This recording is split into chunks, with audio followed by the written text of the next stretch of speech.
Hello, everybody. We're back. How you doing? Welcome Like, to the Seekers Chronicles Paranormal yes, Stories.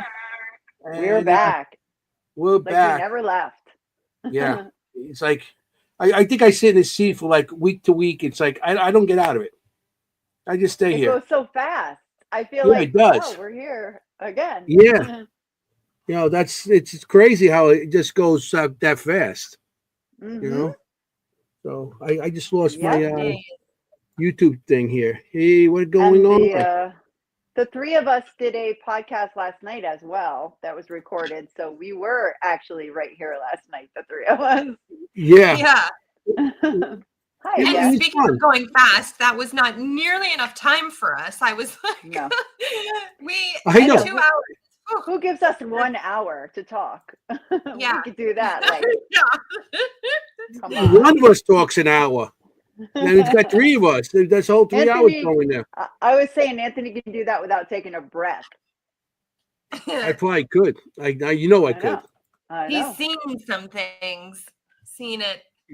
He has seen it and done I've it. seen it, done it. I've been here. I don't know. He's been around. So how was your weekend, everybody? Mine was. Good. I spent it home. I pretty much was home all weekend, so I really didn't do much. I know Jenny did. I was actually supposed to be at the My Haunted Manor, the project. I was supposed to go this weekend. Mm-hmm. They were going to do. They actually were going to interview me because I seen something on the show at the place, and I drew it and everything. But I had to, my things happen, family stuff, so I had to cancel out. Huh? Yeah. And, They'll get you. They'll get you. Yeah. This here is like this is all I got to. My Haunted Manor. That's We that's had a good time there the week before. It was good. Yeah, we had a good time, and so that was the week before. Kim, anything? Nope, I What? worked again all weekend. All weekend. Jeez. All She's weekend. I know. She's a hard worker. I Yeah, had I an know. investigation, of course. Oh, Yeah, let's hear it. Yeah, What happened? shock, right? No, I had an investigation with Full Moon Paranormal, our dear friends. Mhm. I saw the that half picture. moon New went with the York. full moons, huh? The half It was moon that I am fun. went with the full You're moon. a half moon, they're the full moons. It was actually a public investigation that we hosted, but it went Oh. really well. It went Nice. like a private in terms of things that Really? happened. I mean, craziness. Yeah, like beds shaking, like crazy EVPs, What? like really. Oh yeah, the bed was like shaking against the wall. We were all like, "What is happening here?" Yeah. It was shaking against the wall. Of course, I checked everything. I went underneath it. I went all around it. It was nuts. Yeah. Well, when the bed shakes against the wall, it's usually in a hotel room, Yeah, well, unless it's right an down. earthquake. There we go. Right down off the rails immediately. Hey, Okay. bed shaking means could mean other things than paranormal. Yep. Hey, we got Stay Haunted Paranormal on tonight. Yeah. Hi, everybody. They had their show last night. I watched. The Cocos. All good. They had a new show. Stay Happy Haunted. birthday, Chris Allgood. Yes, Chris. Happy birthday. His birthday is what, today? Today. Yeah. That's cool. Happy birthday. Happy birthday. Yeah, that's a cool. We got the usual suspects in the audience, Mary Beth and stuff. So, we're going to have a good night here. Mary We love Beth the and stuff. usual suspects. We love them all. We sure do. We don't mean to gloss over you like that. We love you. Huh? Who did I cross over? No. Mary Beth and stuff. And stuff. Well, what do you want me to say? Oh, my Lord. I can't. Forget about it. He's got the shirt on. We got to reel him in again. Forget about it. Hey, we got to do something tonight. Hey, so listen. We got to watch you. We have a great guest on tonight. And we do. This is an easy one for me to actually announce, but we're going to still give it to Jenny because somewhere along the line I could probably screw up her name somewhere. I screw up everybody's names, so it's the easiest name in the world, but I could find a way to screw it up. So Jenny, you Take want it to have the away. honors? Huh? Go ahead. Please, everybody, give a warm welcome to Ms. Kelly Miller. Hey, Kelly. Everybody. Woo! Thanks. you Thank you so joining much for us. letting me join you tonight. I'm so excited. I'm so We're happy you're thrilled. here. Yeah, Yeah. me too. Me too. So happy. I was so thrilled when I saw you in Hanover and you mentioned about it. I'm like, that is amazing. And what a cool place that was. Yeah, Hanover was pretty cool. Yeah. Yeah. I enjoyed that. You know? And Yeah. we have since had guests on from there. Oh, cool. And Yeah. it's just been like Steve was guest on after guest. and Steve was on. oh boy. Tiffany. And Stephanie. then last week I'm calling it we John. had Good. and last week we had the Houlihan's on. Oh, Yeah. very cool. Yeah. Yeah. Yeah. Well, and they were great speakers. Like that place, Steve just has a gem with that place as far as the layout and the theater for people to speak. It was just a beautiful place. So if anyone hasn't been to the Hanover Paracon in Hanover, Virginia, check it out next year. He does a really, really great job. And Steve is just going to sing his praises for a second. He's a dear friend, but he is a heck of an organizer. Like his events, it's not like, you all know, like you go to some events and it's kind of a little chaotic or confusing. And he's super fun and all the events are really great, but he's very well organized and that makes everything flow so nicely. So, and it's Since I was Lourdes all weekend with him. He was calling me Lourdes all weekend because I went down to Iran, Jack already, and Lourdes wasn't there, so he kept on calling me Lourdes. So hey, and I used to say, I showed her picture on the thing. I showed her the picture, and I'm like, yeah, I'm Lourdes. I just let myself go a little bit. A little. Just a little bit. Just a little. Oh my dear. Oh, yeah. Very similar. And so next year, if anybody's interested, the last weekend in January, it's I think the 31st. Yes, the that's Hanover definitely. Paracon. Yes. Well, we're going to see Kelly in Gettysburg. We are. Yeah. She's in Gettysburg. She's a regular in Gettysburg. She's always the one dressing up in the Christmas stuff. I mean, the Christmas. I don't know about this year. No. I'm a sucker for a good theme. If it's a good theme, sign me up all day. But yeah, I've helped since day one of the Gettysburg Battlefield Bash, and it's just an amazing event. Such an amazing group of paranormal family members that come from all over just for that particular event. We just try to extend it longer and longer and longer each year. So stay that day. I'm waiting for you guys to get to Monday.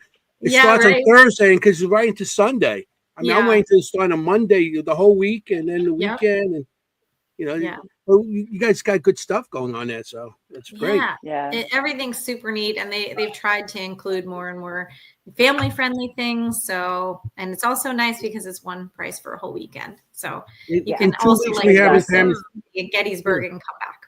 So in 2 weeks, we're having Pam and Steve on the show. Oh, great. Good. Yeah. So we got them up here too. Nobody, I mean, I go up to everybody. You're on the show. Sign. Hey, sign here. Yeah. Sign here. Hey, sign you here. got a choice. And you're on the show. You're on the Is show. there a choice? I make a deal you can't refuse. Folded arms and there's no choice. No. When he pulls out the folded arms, it's over. Yes, that's when you know it's serious. But Kelly, I didn't have to do that with Kelly. She's just like, yes, okay. She's awesome. That was awesome. And she's a sucker for a good theme because I know what you do for a living. So that contributes to that. Does a little bit, that enthusiasm. Tell everybody what you do. Yeah. Well, for my own business, I was born a psychic medium. So that's what I have been doing. I do different sorts of holistic healing. I've had different holistic healing spaces. And over the years, I didn't know, I'm here in central Pennsylvania, so I didn't know how open-minded, it kind of shift from community to community around here. I didn't know how open-minded everybody would be, but I've been public over 20 some years and been this way my whole life. And I have the most amazing group of clients and friends and paranormal family just because I was, able to share my true self with everybody and hopefully bring some calm, comfort, and closure, which is part of what I always aim for with my clients. And so, yeah, I mean, I really enjoy being able to assist, whether it's a private case, because I do help in the paranormal sector of things, or whether it's a client reading. But I tried to offer all these different modes of holistic healing as well, and people kept coming for readings. So you have to shift in the direction that we're sent, So awesome. I've been very thankful and just gotten to meet the most amazing people. Before that, I taught kindergarten for 17 years. That's the main theme, probably part even more so than what I do now. And Wow. Now I have a very human job that I won't say on here, but it's a very common human job. Okay. In addition to my own business. I mean, a successful woman, we can't be happier about that. I know you can. Yeah. I know you can't always talk other. about your business. Your business is not public. You know what I'm saying?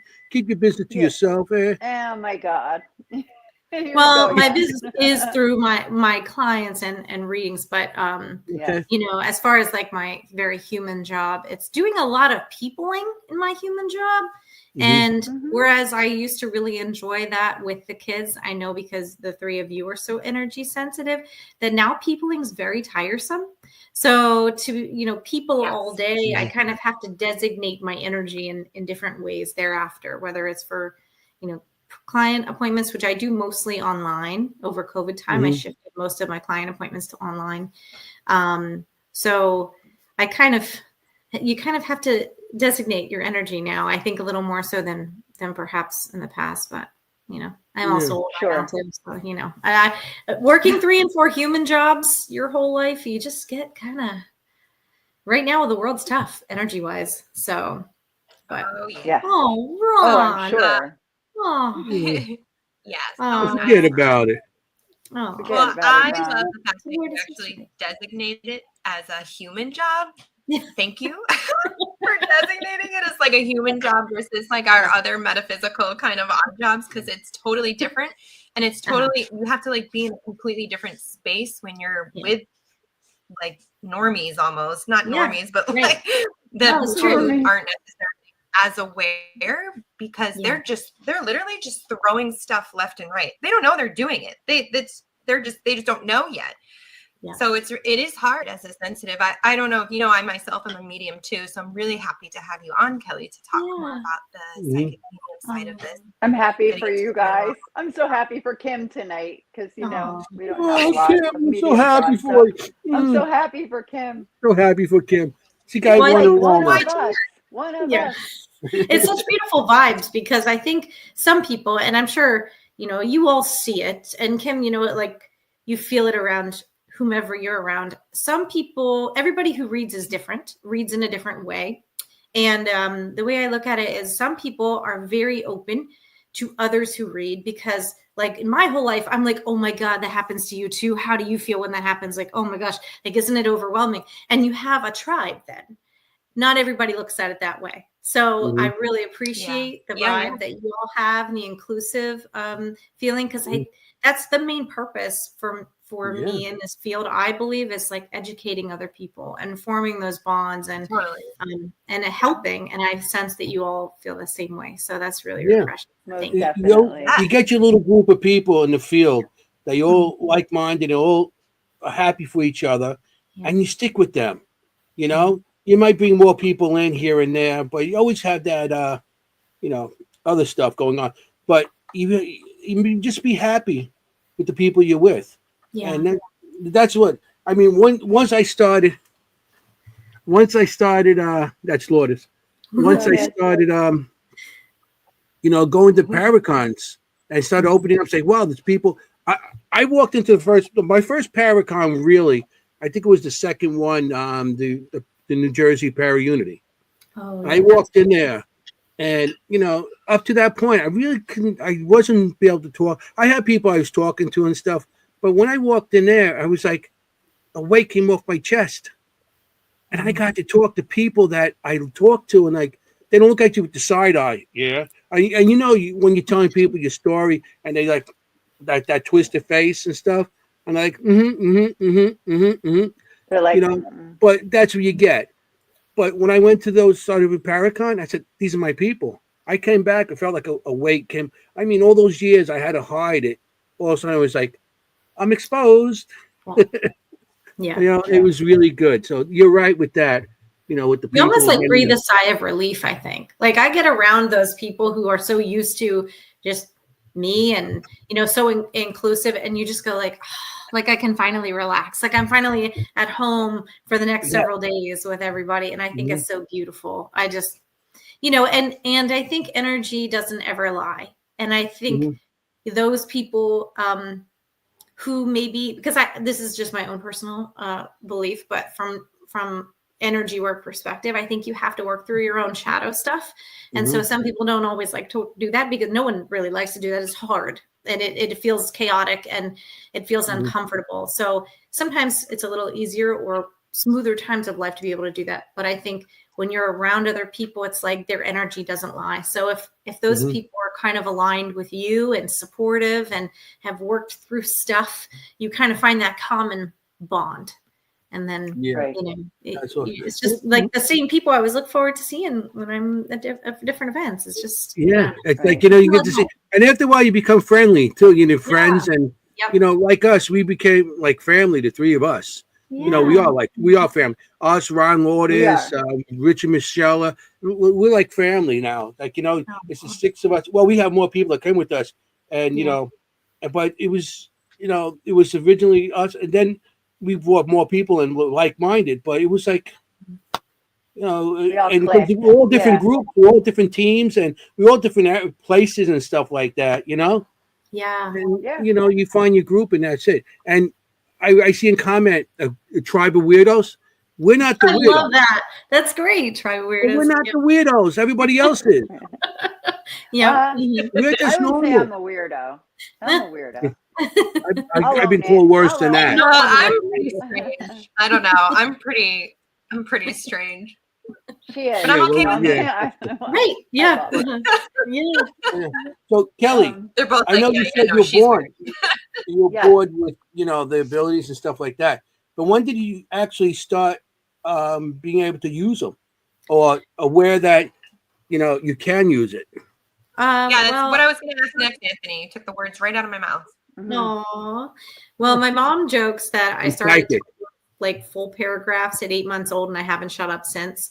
So that's what my mom always tells me. And so I would, kind of I receive message by seeing, hearing, and receiving message intuitively. So like pictures, almost like a movie reel in certain respects, mainly as far as readings for clients, not necessarily. And I'm in haunted locations or helping paranormal teams. Again, it's a little different process, but that way. And my mom has abilities. My grandmother who has passed, she has abilities. My two of my fairy godmothers, I call them, they had abilities.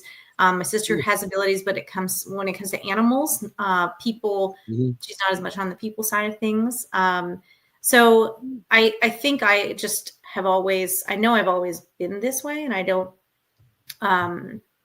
know any other way, but I think as far as my mom noticing, she noticed right away. But I've written 2 children's books, and one is called Invisible Billy, about my imaginary friend that I had growing up. And so I try to, especially when I was teaching school, I never took what I did as my business into school, but the kids know you're open-minded. And so they'll tell you, they'll come up to my desk and tell me, all kinds of things. And I'm like, oh, okay. And then I'll play stupid. They'll be like, but you already knew that. Yes, I did. You called me as a 5-year-old, so yeah, I feel like I've always been this way, but I think my mom noticed first when I was little. The first conscious experience I remember having was about more on the psychic side of things than the medium side. But that was probably 5, 6, 7 when I consciously remember. Okay. You said you taught kindergarten. You taught kindergarten. Go ahead, Anthony. What was that? You said you taught kindergarten. Did you come across any of the kids that are coming up with, like, they're starting being aware of their abilities? Yeah, actually, the year that I retired, my last year was the year after. I taught a year after COVID before I was done. So it was the year after COVID, and the last year I had a parent of a student the student came to me and she was all frazzled and she was teeny tiny and telling me about some of the things that she was seeing in her room at night. And she just felt comfortable to tell me about it. So we talked about it a little bit. Again, keeping things very separate. I just reached out to the parent and I said, I'm hearing about these experiences at home. I just wanted to make you aware that this is what she shared with me in case, there's some fear in the middle of the night. And the mom said, as has happened a few times over my course of teaching, but the mom said, I Googled you. Can I meet with you and ask you questions? And I said, yeah, that's fine. Ooh. So I've helped a lot of kid clients over the years. And she was just one that we kind of talked about some things that she could do for her own self to feel safe in her own space and reset her energy and the energy around her, even at 5. And that's great. I value their trust, and I was thankful that parent was so open-minded. But if anything else, I wanted her to feel safe at night, no matter why she told me or how that was. But yeah, I've had a lot of experiences like that teaching because they just know, like they're just open and they just know. Right. Kim, I cut you off. I'm sorry, Kim. Kim, I cut you off. If you want to, you about to say something. I don't know what I was going to say, but Adam is asking, can you feel things that you see on TV? Yeah, I don't watch the news generally. I don't watch a lot of news. I like to be informed, but I don't watch a lot of like traumatic things. It's funny because my best friend will travel with me to events and she, we'll watch something on TV and I'm like, okay, I need a buffer show before bed, like something like mindless and funny because it's just too intense. And I also find like if it's something that's kind of mysterious in nature, or like I've helped with some police kind of like FBI type work. And if it's too intense in those ways, it really is disruptive to me in rest and sleep. And because human jobs are exhausting, I'm like, I can't get too involved in this. I have to kind of give myself time to separate a little bit. And so I generally watch very lighthearted things. I don't watch horror movies unless I'm like, if a group of friends wants to watch it or something, that's fine. But I don't generally pick them to watch them. I've seen scarier things in real life, so I just don't generally watch them. Yeah, but yeah, I do feel from TV. And I also feel from like the internet web videos. Like it seems very just, kind of mindless to scroll sometimes. And I think that's very detrimental to people in so many ways. But like your subconscious is picking up on all of that stuff, whether or not you're even looking at it or trying to look at it. Yep. And so you're physically giving your energy into whatever that is simply by scrolling. And so I've been trying to take a bigger break from those things just because the world is what it is right now. So yeah, I think people who are sensitive feel a lot for sure. Mm-hmm. Yeah, my confusion is like everybody's obsession right now with like true crime, and I'm like, why would I ever want to like dive into that? I'm like, that's real. Like those like the so I can't. I don't get it. I don't know if people are like trying to feel something from it, or like there's this weird curiosity about it that more people are tapping into and starting to get like feelies from it, maybe. Yeah. But I can't. I mean, there's no way I could. It's not necessary for me. Yeah. Yeah. No, those are real. Right. Yeah. Not murder shows. Those aren't murder shows. Show is like real. One thing. Yeah. Right. Yeah. Yeah. I don't get it. I guess I'm the weird ones. I like all that stuff. I like horror movies. I like all that stuff. I don't think you're alone. True crimes. No, you're not alone for sure. No, I know I'm not alone. Because my wife doesn't watch any of that either. So she's like, you watch it? No, I'm not watching that. It's like, but you're right. You're right, Kelly. It's like, and that's why they call it doom scrolling, because it's like you're just receiving all that stuff without even realizing it. And it builds up in you without you realizing it. Yeah. And my best friend who travels with me, she has like a degree in forensic science. Like this was her realm of things. So she's into the true crime, everything. And then, I'm kind of like the buzzkill, like I weigh in and I'm like, I just like, not only are these things real, I think, and I may upset some of your viewers by what I'm going to say about true crime. I'm sorry. I'm sorry, everyone. This is just my advance notice.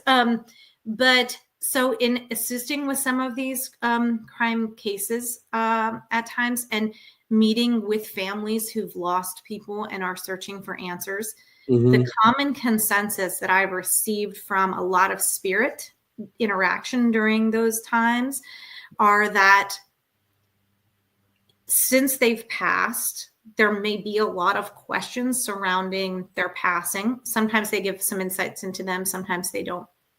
But the main key point that I've taken away from most of those experiences is that in spirit form, we often say it doesn't matter anymore. It doesn't matter because we've already transitioned to that other side. Would those answering those questions give our family closure? Maybe we can help with that. Maybe we're just choosing, because we've evolved so much in our passing, that it doesn't matter. And that's not easy for us as humans to hear, or their families, or their, friends, or even law enforcement. That's not easy to hear. But at the same time, I really try to look at it from that perspective of we're trying to find peace, and sometimes spirit's just reassuring their family that they're peaceful, and some of those questions don't matter. So I look at true crime things that way too. And hoping for peace of those places and people versus, I will never provoke or try to draw answers out. If the spirit's not up for, providing those things, A-okay with me. So it's just something I don't really get the true crime thing either, but that's because I see it from the side that you all see it. So I see. We project onto spirits. Is that what you're saying? We project our need to know, our need to. Yeah, and I get it. That one of the hardest times was I met with his mother, whose son was older and disappeared, and so he was found, but there were questions about his passing, and I kept telling her, and I felt for her, but I said, he just keeps telling me, Mom, it doesn't matter. It doesn't matter, Mom. These questions she had, the things she wanted to figure out, the things she wanted to solve, he gave some information, but the questions that kept coming, he was like, it doesn't matter, because this is already the outcome. And I just want you to know that I'm okay, and that things will work themselves out, and these answers will come, and it doesn't matter. Even if it's not on the timeline, we all expect. That's what I keep pointing to, being open to whatever you're meant to receive, even if it's not what you expect.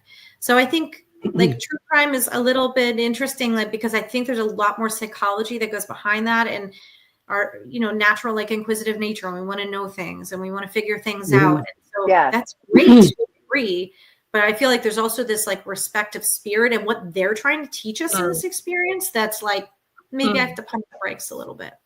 It's lost a bit.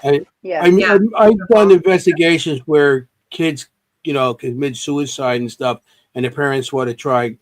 And the answers we got, I don't think the parents wanted to hear why they did it, and it got to do with what the parents were doing to them, or not, and sometimes it's hard, to tell them this is why. And so you try to do it your best you can, but you get sad at, it's like you don't know what to expect, because then they break down and closure, and now they got feel more guilty. So you try to give them whatever you can, and some things you hold back because you don't want them to feel worse than they would, because really at this point it doesn't matter. The child's never going to come back. So why give any more guilt to the family? You want to give them closure, but when you can't give them closure and you're just going to give them more pain, you got to watch what you say and stuff. Yeah.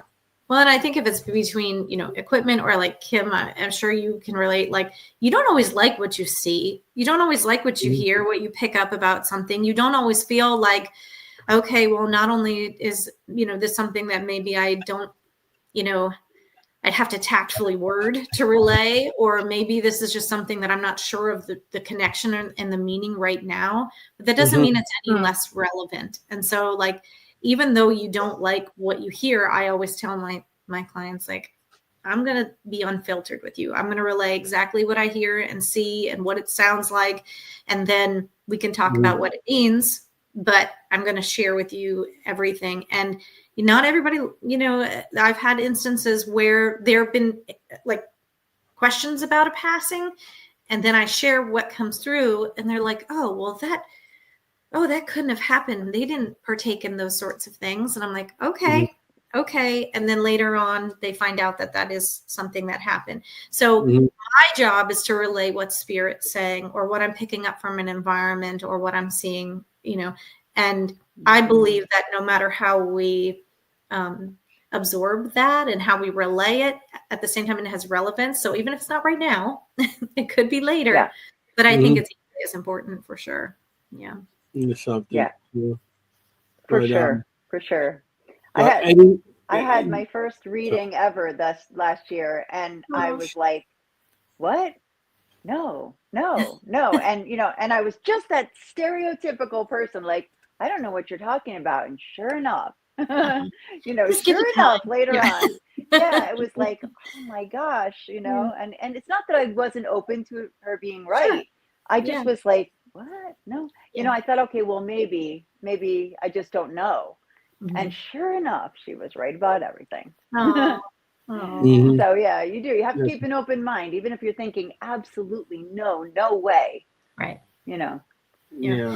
And there's so much symbology behind everything, the way people read and what you see as a reader, those who do have sensitivities, you can see one symbol that means something to you. That's often how those psychic dictionaries are formed, but that same symbol may mean something different to somebody else, because that's how that's giving that meaning.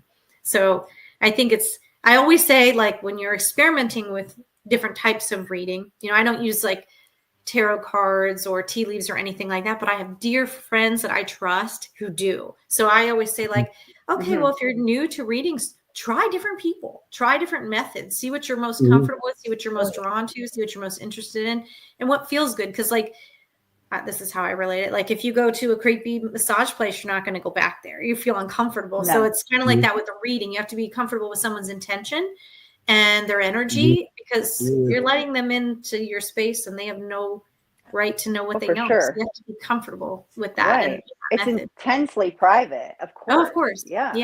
Yeah. Absolutely. Right. When so my experience with that, like, because you're totally right about the symbolism. Like last time this came up, it meant this, and you feel into it.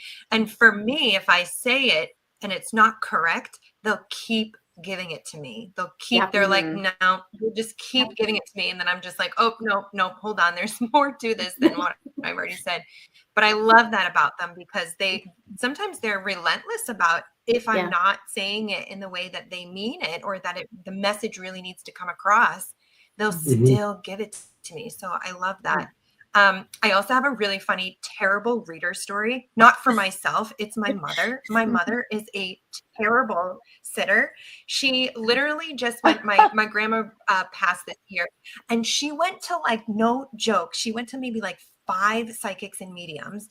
And because what she wanted the date of the passing of my grandmother. And she would ask me, and I would tell her, I can't, I'm not going to do that, really. I don't do predictive stuff really for the sign, but you can get a general sense sometimes. And she wouldn't get the answer she wanted, so she kept going back to this person, to that person, to this person. I was just telling her to stop, because it's not a perfect science, right? We're communicating with the ethers. It's information coming in, and it changes. So even if you have one reading, especially if you're doing future stuff, like you do one reading, well, maybe grandma was going to pass in 2 weeks, but then grandma said, not 2 weeks. And grandma changes her mind. Right. Exactly. So it's not perfect science, but oh my God, my mother is a terrible sitter, and she was a terrible sitter before she had me. I didn't even know she went to mediums and psychics until I came out to her. But yeah, that's true. And I always tell people too, like, our free will as a human trumps whatever comes through in a reading. So, I say I read as if everything carries on and continues the way that it is. If you go home tonight and you said, I quit my job tomorrow, that's fine. But then you have changed and altered the scheme of everything else following that decision. So our human free will impacts that. And that's the same thing with lottery numbers. It's the same thing with, predicted dates for particular things. Everyone's free will weighs into that, whether they're touching the lottery balls as they're drawing them, or whether their soul is deciding, hey, I'm going to hang on 2 more months. That's a them thing. So I mean, it really does. It's a very valid point for sure. Yeah, right. Sometimes that's a great point. Yeah, right. That's a great point. It was a little out Kelly, of place. Kelly, since I'm going to ask you a non-medium question since Sure. I'm not one. What's your favorite part of investigating? Ooh. When you're not reading? Like, I know you're also an investigator. Yeah. It's a completely different process. Like I said, right. When it's with paranormal teams, like my favorite investigations are private ones. My favorite, most poignant memories from investigations are private investigations where sometimes I go in first to kind of feel the environment and let the paranormal team kind of know what they're walking into. Other times they'll kind of call me in when they've done other things and they're ready, for me to come in too and assist. But I think it's just a unique and different thing completely because you're dealing with a different vibrational energy than like our loved ones. Sure. It's just a much lower, closer to our plane energy. And so that can sometimes make us more physically uncomfortable for those others who investigate too. My favorite part of the investigation, I would say, I don't think anyone's ever asked me that before. But I think my favorite part is the initial walkthrough for me, because there are times that I've gone into places with people or even public events and I'm walking through. I remember, and Anthony, Flip. So Jenny, you too. So I was walking with Flip. We went to an event and we were walking through this location and I kept looking at him because he was very familiar with the location. I had not been there. And I'm like, what did you do to me? What did you break? Like, I'm going to need so many breaks in this place. The energy was just like, and it gives me that, okay, this is what I'm in for this evening. Like, okay. And then it gives me kind of a heads up with what's happening. There were certain parts of the location that I was like, you may I want you to take another person with you in that part. Don't go in, so there just kind of gives you a little bit of a heads up, but that initial feeling out that energy, I think, is so impactful. And also with that said, we're so extrasensory. So like literally sitting, listening, like not the first little bit that we're in a place, just quiet and listening, because I think so much can be so forward. We just have to be so receptive. And I think that's really hard to do because we all get in there and we want to be super excited and, set up everything right away. And in the meantime, I'm like, let's take photos before we enter the room. Let's just go in with a peace of mind. Let's just sit for 3 to 5 minutes in the dark, in the silence, and see what we hear.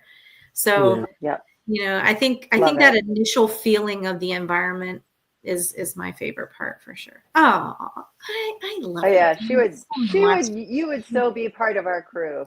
I'd love that. I actually talked to Ron about this. We're teaming up for an event coming up soon, so I can't wait to see them. I saw that. Yeah. We're gonna have to tell everyone about that at the end for sure when we do our thing at the end. And technology's fun. But my own energy messes up technology. I don't own a lot of technology because I like drain batteries and like freeze light bulbs and stuff. I just don't use a lot of like when I investigate, I like the old school methods of investigation. So I'm big on like really true, candle flames, baby powder, balloons, like feathers. Like I love it. Scooby-Doo stuff. I love it. It's like I love that. Really, really old school stuff. Flower on the ground. Yeah. Mary Beth, I'm in central Pennsylvania.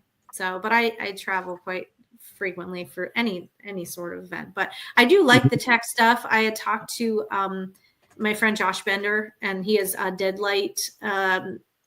He's the builder and creator of Deadlight. And I told him, I was like, I need something my own energy can't mess up. And he was like, I gotcha. So he created a special thing just for me that I can, it's a series of lights. And he was like, I made you all different colors because I know you want as many colors as possible. It's like, of course we do. So, yeah. So, yes, I do. So it's kind of like a sensor that I can't mess up. And he promises me I can't mess it up. So I'm very thankful. So just like some of the equipment's really cool, but to me, the most important part of that is the validation between what you pick up and what the the equipment often confirms. So I think that's when you have that like balance, you know what I mean? Like the equipment is what you're sensing and you're validating what the equipment's getting. I think that's when that happens. Yeah. You mentioned before. You sound just like Kim. Yeah. I know. I'm literally like, are me. Like these are exactly. Yeah, I know. You guys are like a mirror. Everywhere. We're new besties now, Kim. Yeah. It's just the way to go. New besties. So when I go to a location, I start outside for that exact reason. I want to be outside. I want to be alone. I don't want to be in the house where everybody's going crazy.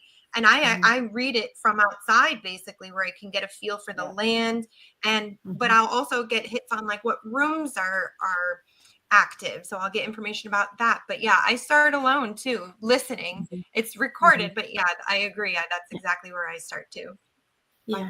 And Kim, I wanted to address something not to jump back, but I wanted to address something you said and you just mentioned about it. And it made me think, because in an investigation type of perspective, this happens quite often, where you're saying, which happens to me too, like if you're not quite getting what they're saying, spirit or universe is like, no, this, you're not hearing me, this, and you kind of have to decode what it might mean because you hear it over and over again. But you can get that in investigations too. Like there have been times where I'm still like, I am seeing this. There was an investigation of a location. It was a historic location in Maryland. And I went along with a group, and I'm there. I'm like, I just keep seeing these people walking in rows. Like I just see these people walking in rows. Like they're showing me their lines along this field over and over and over again. I kept getting distracted by these people. And so I was like, I don't know what this means. Well, not until halfway through the investigation did one of the historians come by. And I was like, can you please share with me, like, what happened right here with these people? And he was like, oh, that's where they all went to work every day. So they walked that same path between there and their homes. And I'm like, okay, thank you. I didn't know, the team didn't know, there wasn't anything displayed there, but you hear it over and over again. And that also plays into being a human, because people get in these like cyclic behaviors. And until you learn what that's actually supposed to mean, or you have like stupid relationship after stupid relationship after stupid relationship, and until you learn that lesson or what you're supposed to get out of that, you keep repeating it. So I think that's a very human kind of analogy almost to what we experience from spirit. But I thought that was really important what you said, because it does happen all the time in different ways. Yeah, you got to do the work. I know exactly what you're talking about. Yeah, you do have to do the work. Nobody wants to do the work, but it pays off after it's done. It feels a lot better when it's done. Yeah, and then you're not in the rat race. You're not continuously walking up and down anymore. You're on to newer and brighter and better things once you work through those patterns. Yeah, no, I totally agree. There you go. Totally agree. Love it. It's like she's like the girl show. I'm just sitting here. Well, listen to everybody else now. Sorry, Anthony. Sorry. Well, it's so funny you say that, Kelly, too, is because also when I go into the locations, it's like an immersive experience sometimes, not all the time, but it's like an immersive experience. And people are always asking like, oh, how are you doing this? And it's like, well, I use a lot of different of the abilities. You're using the psychism, you're using remote viewing, you're using mediumship, because I'm sure you do too, but I have spirits who may come to me and communicate to me about the location. They're not stuck there or anything, but they're coming through because I invite them to tell me about this place. What's so special about this place? So it's using all of those different, and I know totally what you're talking about when you're seeing something and you're like, I don't know what this is, like, but it's happening over and over. And I love if you have a historian available, because it's like having, so I'll also say kind of like my location is my sitter, whether I'm doing an investigation or, private investigation or public investigation, whatever. That location is your mediumship sitter, basically. But your sitter is able to give you like immediate evidence response. They say no, yes, maybe. So there you get like the whole story as it's unfolding. But when you're at a location, you don't really have somebody there usually who's like, oh yeah, I know what that is. I know what you're seeing. I know what you're talking about. So I've ended up going a lot into the history books to help me. But when you can have a historian on site like that, that's perfect. Yeah, it's really great. We've had investigations where that worked really well. Having a historian right with us, like amazing. I agree.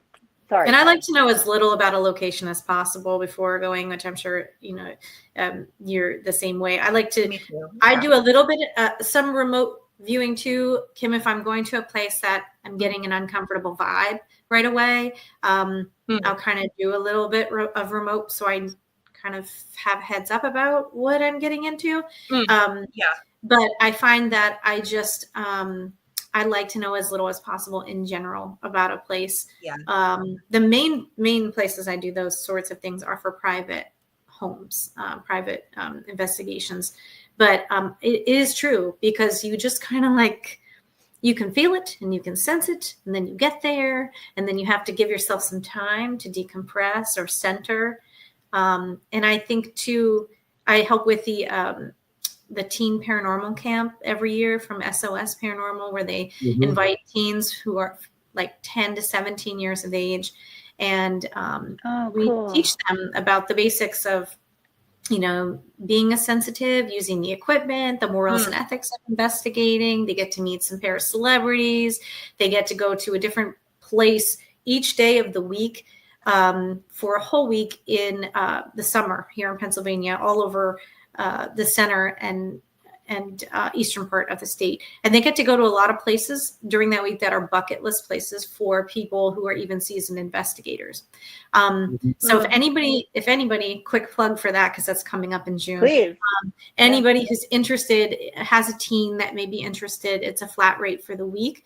And it includes most of their travel, excluding getting them to and from the home base, which is in Schuylkill County. And you can find info on that at SOS Paranormal on Facebook. So Jody Nettles runs the camp. She does an amazing job, and every year she asks me to come back, and I'm very thankful because that age group is so important. And so making sure that you have a support system if you're going through that kind of blossoming and opening up, and then you're interested in the paranormal, it's good to have kind of an outlet for that and people to support you. So I think that's fantastic, because I looked into it a couple of years ago, and I see it, and Ernie's involved with it and everything else too. So so I thought that's very, very good for the teens and stuff. That's amazing. We need more of that. More. I wish I had the time. I would come out and help you guys out. Yeah, we do, and they get to go to such cool places. I mean, they're going to Pam and Steve's to the Hoover House in Waynesboro. We take them to Pennhurst for a day. We take them to Selma Mansion in Norristown. We go to love Selma. Different times we went to sometimes we'll go to Muhammad Ali's training camp, which is in Schuylkill County. Sometimes we'll go to this year we're going to Haunted Elks Club, which is in Schuylkill County. It's an amazing place. I've been there several times. Oh, cool. But just cool places where they get to practice with the equipment. They get to practice communicating. They get to practice their sensitivity and a safe space and have the support of adults. And adults need that support. Like we need our community and our family members to feel like they do good. Yeah. And so it's a wonderful, wonderful program. And it gives the kids a lot of opportunities that otherwise they wouldn't really get to. Like I said, there are certain places as seasoned investigators we don't always get to go. So it's kind of cool that they're invited to go through during. And then you get to hear their thoughts, and maybe you can learn from them too. Because I'm a big believer. I'm a big believer. I've been, we all been doing this a long time. None of us are experts. We know what we're doing, and we do what we're going to do. I know Kim's going, but I haven't been doing it for a very long time. But Kim's new. But we all open to learn from anybody. The person could be just in it for a year. The person could be in it for 30 years, 40 years. You can learn from anybody, and the new people coming in. Because I was a foreman for years. I was an electrician in the city. And I might get an apprentice in that sees something different than everybody else. And I would say, let's try this kid's way. And the guys there for like X amount of years. I found out sometimes those kids come up with a faster way because they're coming in with a new vision. There's no contamination there. They're coming with a new vision. And you go with what they say. Or you just try it, give them a chance, and then you try it. They look at you and they're like, and they're like, wow, and they feel good because to somebody that's been in the field for a long, long time, and giving them a chance. So I think that's great. That's a great camp. Yeah, thanks. I wish I could be involved with it if I had the time. Yeah. We have a good question. Do they have to be in PA? They don't. Oh, yeah. They just have to meet. Yeah, they don't have to, be in PA. Yeah, they have to get to the home base kind of where they leave from each day. But depending if it's close enough, like the locations in Eastern PA, Jersey people could attend, probably Delaware, Maryland. It just depends on where they're located. So they could even meet up for a day or something too. And cool. Jody's great about being flexible. She wants to invite as many people as possible, just to give the kids, like, they form great friendships over the week, you know? Yeah. It's so good. And the only reason why I'm asking is because there are a few youngsters that we do have coming to our public investigations with the Morris County Park Commission. Oh, yes. That I think a few of them would be very interested and open to doing something like that. And they're so I will good. actually share that with them. Thank you. Yeah. They're so good. We love them. Yeah. They're young, like young though. Yeah. They might be too young, like 10 or 11. Well, no, there's a few teenagers too that come. So I was thinking of Eli. We have this one girl came. She's so into it that she actually made her father bring her after a soccer game. She's still in her soccer uniform. Yeah. With all the stuff. She came in her soccer uniform, and she comes to almost everything we do in Morristown. It's awesome, really. And she gets great results. It's so funny. I feel like the spirits love her because she's learning from her girl, you know. So she brings them out. We had a good question I don't want to miss about you two from Mary Beth. Question for Kelly and Kim: how far away can you communicate with spirits? Does distance matter? Go for it, Kelly. Well, I think it depends on what the goal is. I think it's all up to spirit willingness and to communicate. And that's like in a private reading to a loved one, or that's in a public investigation at a historic location. It's all in what spirit wants to relay and how they want to relay. As far as the distance, I mean, I believe our loved ones are around us all the time. So one might not take that as a lot of distance. On the other side, and the way I look at things, they're on a different plane. So to me, that is very much of a distance. When I'm helping with, the investigations, or the crime things and that kind of thing, I don't have to be there. Those locations, I do remote view. So miles don't really matter as far as energy flows. To me, it's all a wavelength. So if you can tune into the wavelength of whatever energy you're trying to communicate with, it's just tuning into that radio frequency, right, Ron and Lourdes? So I think, that's just like distance doesn't. No radio. Distance doesn't normally, It's not a radio. No, not a radio. Not a radio. It's a method. No, I was. That's right. That's right. What do you think, Kim? We know what you meant. Well, it's almost like you read my typed response, because I did type a response. I said, for me, Mary Beth, there's no distance. It would really depend for me if they are willing and open to communicate. Yeah. So, absolutely same exact experience. Totally. No. Kim, I'm so happy for you tonight, Kim. She's like, yes. Oh my God, I'm typing the same responses. This is so good. Well, and I think too, like people say, which when you kind of nodded your head, Kim, I think you were reading my mind when Anthony, when you said like, there's no professional people. And that's kind of to me that when people talk about that, no offense, anyone, but I kind of roll my eyes, because I think to myself, I don't consider people necessarily professionals, but there are trusted, seasoned, very knowledgeable people in all of the areas of the metaphysical and paranormal communities. And I feel that there's relevancy in that experience. And there's, in the genuine nature of people and the dedication and the true desire to try to learn more. I think there are definitely very legitimate people in the paranormal, and it's just about finding those people or knowing people who can help you in the direction of finding the people. So that I think you read my mind when when you said that too. And I think Ron, or maybe it was Lourdes, one of you had a comment about remote viewing that I saw in the chat. I can't find it now, but yeah, it's Lourdes. If you have the ability to remote view, I don't believe there is a boundary. If there's a boundary with a medium, they're creating the boundary themselves, my opinion. That's Lourdes. I think it's a process. Well, anytime I would do any sort of remote viewing or even going in person. There was one time I was with Ron and Lourdes at the Hoover House, and they were using their equipment. And I always, I'm sure Kim does too, like has a routine and a ritual for ourselves about energy protection. And I encourage anybody to do that, who's sensitive every day, just dealing with the world, or who's an investigator or whatever, by whatever means. But I think it is a ritual, and it's kind of just how I set myself up to be able to designate that energy for that purpose at that time, and still retain my own human energy that I can go home and do laundry and, work a human job. So I think it's like you have to kind of have that boundary.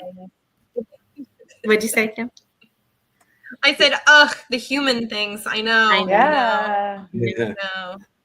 Do you how do you ground yourself after you do an investigation or you do a reading? You ground yourself after that?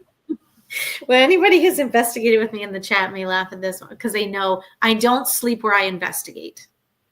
Like, period, the end. Like, if it's a haunted location, it takes me a lot. I have done it. I don't like doing it. I like to create the boundary of I am leaving this space. I do what, I talk with the kids at the teen camp about a dry bath. So I literally wipe off the energy when I leave a place from my whole self. And I create that separation. I keep some crystals and sage in my vehicle, not for any reason. I don't light it. It's just there. It's a boundary. It's just, I cleanse my equipment, which again, Flip would laugh at me, but I always am on him about that. Because your equipment is loaded with batteries, literally, that you're taking from place to place to place. And so there's so many things that I just try to separate, create that boundary. And then as far as grounding, it's, I don't care if it's like 3 a.m. It's usually a thorough shower, change of clothes completely if I can't do that. Wow. And then eating nutrition for people who investigate. Like, I survive on iced coffees and stuff to stay up all night, but like afterward you got to pump the water, you got to eat a balanced meal, like all the things you have to care for your human body, even if you don't consider yourself sensitive. It's not it's good for you. You have to restore that stuff, and I think that's very grounding to be able to do that. But nutrition is a lot of water during investigation. I know when I go in, if I'm seeing something, because I do the spirit art. So if I'm seeing something, my mouth gets dry. So, I always bring something liquid to drink. During the investigation, I always try to have water or whatever we could, I didn't either. I think that's great. And do you also focus on your nutrition before an investigation? Because I do that. Yeah, I try to do that. I work up to it. Yeah.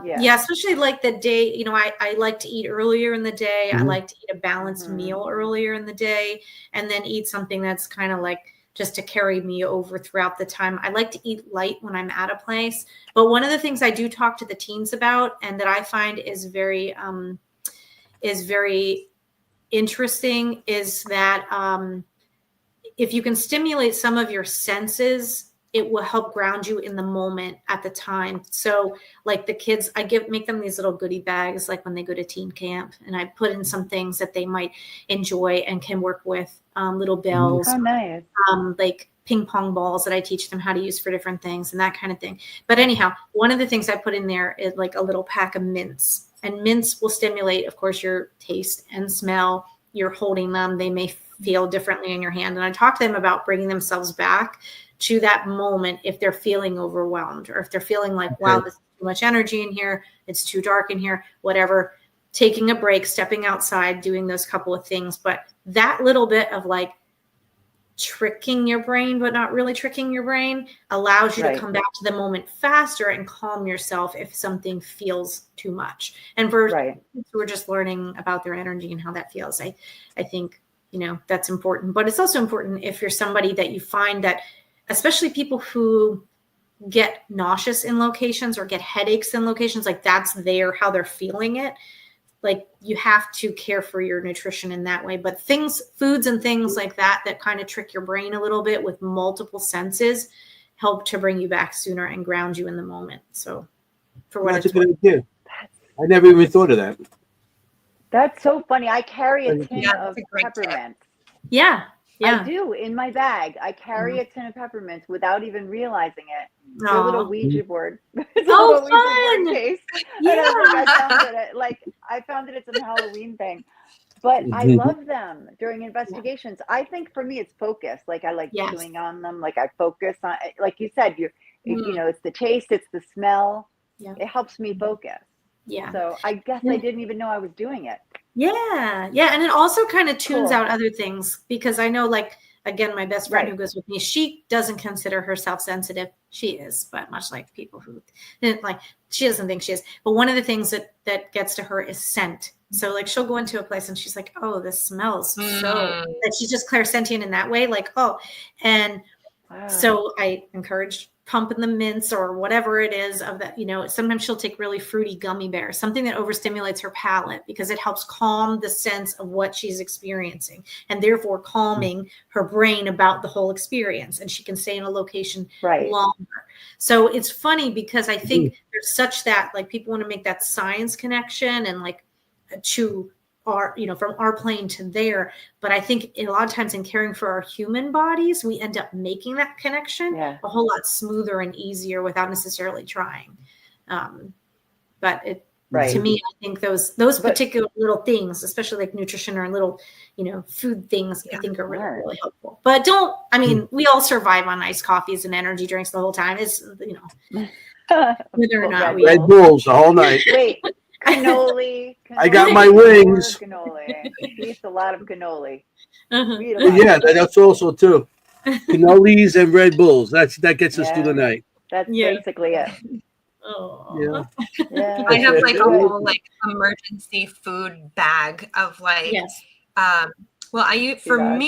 I use a lot of much after. Like for me, it's just very, very grounding. As much meat as I can get. So like a lot of actually beef or turkey, like those what are they? The little bars, the little jerky sticks kind of things. Like some of those I can carry those in my bag, or like something really bland, like saltines or something. But I totally get the sense too. Like my nose sense can be very, very intense at some of these locations. But so I actually don't have a very elaborate cleansing or grounding ritual other than the food. The food is really the most important one for me. But I'd be interested to hear for the dreams, because I don't tend to, that's not true. I have absolutely stayed at haunted locations for sure. And, but for me, and I'd be curious to hear about this for you, Kelly, is usually we have like booked events, right? Like we're going to this investigation. Often they're booked weeks in advance, months in advance. And I actually, a few days, usually before an event or wherever we're going to investigate, I'll sometimes have spirit showing up in my dreams for these locations that I'm going to. And they'll come in with like information about the place and stuff like that. So I'd be curious if that's one of the reasons why you don't stay, or if that also happens to you too. Yeah, I that's kind of in that little remote part that I do. If I'm like, I need to know about what kind of energy, like, does anybody have anything that they can relay to me ahead of time? Again, putting boundaries on that, because I don't want to have, a random spirit from the haunted hotel, hospital, jail that I'm going to follow me around for several days until I get there. So like, there's like a boundary, but it's more in that picture, that information. I'm never worried about bringing anything home with me. I am very comfortable in what I've done for so long. And I really just feel very confident in that about myself and the strict boundary that I keep. But I do that. And I do, sense that as far as like going to a place and like you were saying, kind of taking some of that time to acclimate myself. And like, now that I'm here, can you show me when I'm here some of the things that you like you were saying, maybe particular rooms or particular areas that like, okay, now this vision's making sense. Before I just saw it as a picture, but now I'm seeing it like, okay, they're talking about over there or behind that wall. And then you can kind of compare. But yeah, I think, you know, seeing that. Have you been to White Hill Mansion? I have. You been to- Okay, so I had a dream before of White Hill Mansion, and they showed me 3 steps in the attic. And I was like, why are there 3 steps in the attic? I'm like, this doesn't make any sense at all. But they were showing me the 3 steps into the attic, and that would be a very active place. And there was a whole bunch of other stuff that went on, dates, a drama with the neighbor in the plot land and all that stuff, which is all true. I found out all of that's true since then. But yeah, it's so cool. Like when you actually go there and you're like, oh my God. Well, I think it's like maybe 2 steps in the attic or something like that. But yeah, there's like 2 or 3 steps at White Hill. So yeah, super fun. Yeah, that's the going into that room, isn't it? That like hidden room? Yeah. Yes. Yeah. That's a lot. That's a very active room. A lot of stuff coming in there. Yeah, and it's amazing how that place. I've been there, and that's a really beautiful place. And I've been there quite a bit. But it's amazing to me each time, and this is just kind of a tell to anyone who investigates. Each time you go to a location, not only can you experience different things, but the energy of the place can feel extremely different. And that's a place to me that each time I go there, the energy feels completely different. It's either more intense in a certain place, more interaction of a certain type, more avoidant at certain areas, certain parts of the property. And I really think it has to do with, just like I would say about any location, the people that are in there, the people that investigate, the intention which people investigate, the type of equipment, the type of communication. And you don't know that of anybody else who came before you. You just know about your group that you're going with, you know? Right. And so I think, you know, it's such a tangible thing for those who feel in any way, or even if you don't, you can kind of go in and be like, this place seems darker in here than it did before, or vice versa. But that place to me, each time I go, as a whole, the energy feels so different each time. So if anybody's sensitive to that, check that place out for sure. Oh, you're right. With a lot of locations we've been to and stuff, locations I've been to years ago, and now you go there now, and so much. As I find out as they get more popular and it's becoming more investigators, you're right with that. More investigators, people dropping haunted items off these locations. The energy in these locations do change. And what you had before, it's like, wow, it's you walk in now, it's like, what happened? You know, I know what I had 10 years ago. Now you're coming in, it's like different. It's like a different location, different place to investigate, and you're getting different evidence, and you're getting different things. So you're right on that. You know, and it can impact you differently too. One of the last times I was at White Hill, I went with a group, and I'm not sure if any of you know Chris Mendes, but he Chris, a good president. Yeah. Well, I went with him and a couple of his friends. We went, who were very new to paranormal investigation, along with Nancy Davis, another very, very sweet and talented psychic medium. If you haven't met her, Kim, she's wonderful too. So we all went to White Hill, and it was funny because I had been there quite a few times. So had Chris, and so we were done. I've been there with Chris also. Well, yeah. So we were done. There was a certain part of that location that I said, and Chris and I investigated together a lot. So I looked at him and I was like, I'm tired, dude. He's like, yeah, me too. I said, I think we're meant to, and everyone else was just really fading. And again, with nutrition, with rest, there wasn't any reason why I would feel that way other than energetically. And it was everybody. And I said, you know, I think we're meant to kind of skip that particular part. And every time we had tried to get to that area of that particular floor, something came up. Somebody had to take a break. Somebody, something happened with equipment. We just felt, like, oh, let's do another place first. And we kind of just naturally avoided that whole area. So at the end of the night, he said, oh, do we want to go back and do that? And I said, I'm just so tired. Like, I really feel like we're not meant to do that tonight. And you can feel the energy shift in the air because I'm big, like, if you prod and poke something too much, eventually you get something you do not want. So like the energy kind of was shifting a little bit. And I'm like, I'm content skipping that this time because me too. So we skipped part of a particular floor that last time because it felt so different. And I even said to Dawn, I said, afterward, I said, did you have people in there? Because it felt weird. The vibe was off from the last time. And she said that particular area, she said, I didn't want to go in and turn off the lights and close up the other night by myself because we had a group in there before. And whatever they did made me very, like, going in there, it felt very uncomfortable. And I was like, okay, so this makes sense. So we didn't talk to her until after we were done, but it's just like evidence, like she's in there all the time and she felt all different. the time. Yeah. So, I mean, I really just, like, everybody who investigates, like, honor yourselves and, like, watch your teammates and the people you go with, because our human bodies give us clues. And, sometimes when we push too hard, like I said, we end up with things or dealing with things that we didn't set out to do or deal with. You ever find out, like, if you go into an investigation, I know you have to go in and you try to be happy, or, if you go in with a negative attitude, you're going to get negative things. Yeah. If you go more positive, okay, some you're going to get negative, but you're going to get a lot of more. I find that when you go in with a more positive attitude, you get more evidence than with a negative attitude. No, I agree with that. And, because a lot of times, we human lives, like you said, it's like, you don't know what's happening before, and you might have an argument or something. Then you go into investigation, and then you're like, your energy is negative. So it's you're like vulnerable, I think. Yeah.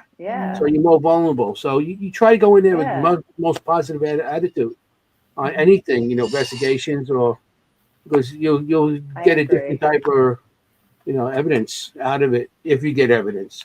Not everywhere is haunted. I mean, you go to White Hill, you're going to get haunting. But not everywhere is haunted like everybody thinks because the orb flies in the air, But, sure.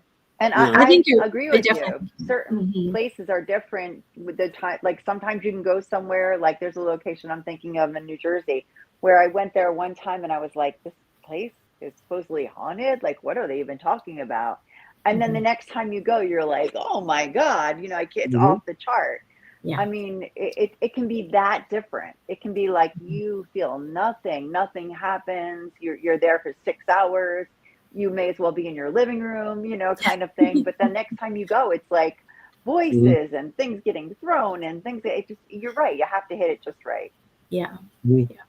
And there it again is like all spirit communication too. And I think like our, again, I don't ever tell anyone what to believe. So this is just from my interaction with spirit. But I believe too, because of the sort of boundaries and routine that I do before I investigate, I believe I have kind of a spirit team with me as I'm entering these places, a protective bubble, if you will. And so I think sometimes the protective bubble / spirit team / guide / whatever you want to call it, go, okay, you've had enough of this in here tonight, or this energy is shifting. We're feeling it for you. You're done. And then everything gets quiet. And then people are like, well, I paid $400 and this place is quiet.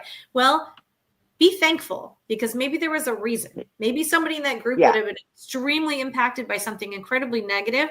And in the meantime, you were just ushered out. Maybe that's the best ending for that evening. And it doesn't mean it's going to be that way every time. But I kind of, again, it's like a reading, but it's an experience of an investigation, going in with an open mind, whatever happens.